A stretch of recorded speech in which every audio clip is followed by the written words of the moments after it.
Hello friends, आज हम आपके लिए अकबर बीरबल की कहानी लेकर आए हैं।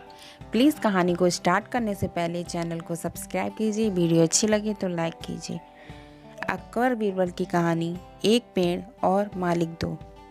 एक पेड़ और मालिक दो का मामला बहुत उलझा हुआ था और दोनों में कोई भी हार मानने को तैयार नहीं था।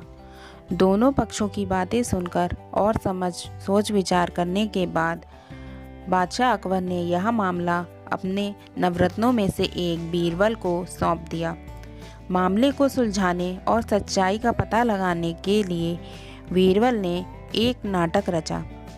उस शाम बीरबल ने दो सिपाहियों से कहा कि वे राघव के घर जाएं और कहें कि उसके आम के पेड़ से आम चोरी हो रहे हैं।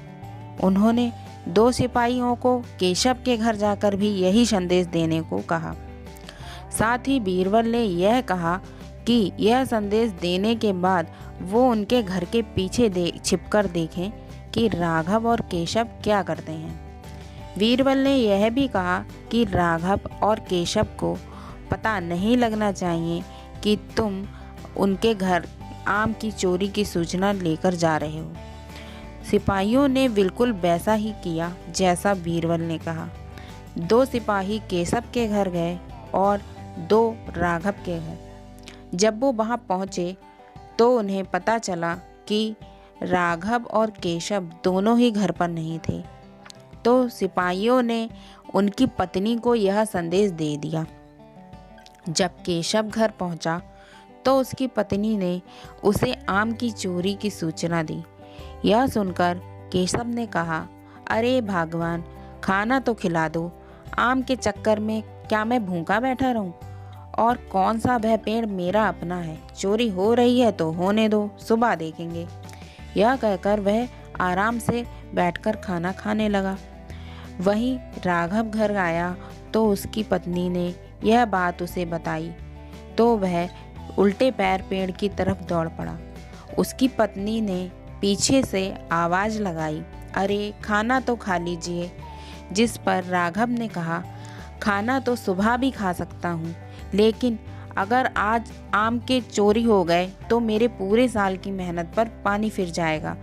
सिपाहियों ने दोनों के घर के बाहर छिपकर यह सारा नज़ारा देखा और वापस दरबार में जाकर बीरबल को बताया। अगले दिन दोनों फिर से दरबार में हाजिर हुए। उन दोनों के सामने बीरबल और बादशाह अकबर ने कहा, जहाँ पना सारी समस्या की जड़ वह पेड़ है, क्यों ना हम वो पेड़ ही कटवा दें। ना रहेगा बांस, ना बजेगी बांसुरी। बादशाह अकबर ने इस बारे में राघव और केशव से पूछा, तो आप दोनों का क्या ख्याल है? इस पर केशव ने कहा, हुजूर, आपकी हुकूमत है, आप जैसा कहेंगे मैं उसे चुपचाप स्वीकार कर लूँगा। वहीं राघव ने कहा, मालिक, मैंने 7 वर्ष तक उस पेड़ को सींचा है। आप चाहें तो उसे केशव को दे दीजिए, लेकिन कृपया करके उसे कटवाएं ना। मैं आपके आगे हाथ जोड़ता हूँ। उन दोनों की बात सुनकर बादशाह अकबर ने बीरबल की तरफ देखा और कहा, अब आपका क्या कहना है बीरबल? इसके बाद बीरबल ने बादशाह को बीती रात का किस्सा सुनाया और मुस्कुराते हुए कहा, हुजूर, पेड़ एक और मालिक दो, ऐसा कैसे हो सकता है? कल रात हुई घटना और आज हुई इस बात के बाद यह साबित हो चुका है कि राघव ही पेड़ का असली मालिक है और केशव झूठ बोल रहा है। यह सुनकर बादशाह ने बीरबल को शाबाशी दी।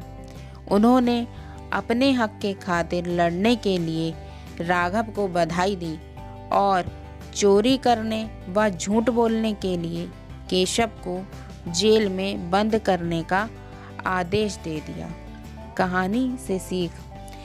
एक पेड़ और दो मालिक कहानी से हमें यह सीख मिलती है कि परिश्रम किए बिना छल से किसी और की चीज़ चुराने का अंजाम बुरा होता है। तो दोस्तों, आप लोग मुझे कमेंट करके ज़रूर बताइएगा आपको कहानी कैसी लगी। अगर कहानी अच्छी लगी हो तो प्लीज़ चैनल को सब्सक्राइब कीजिए, वीडियो को लाइक कीजिए और अपने दोस्तों के साथ शेयर कीजिए। धन्यवाद।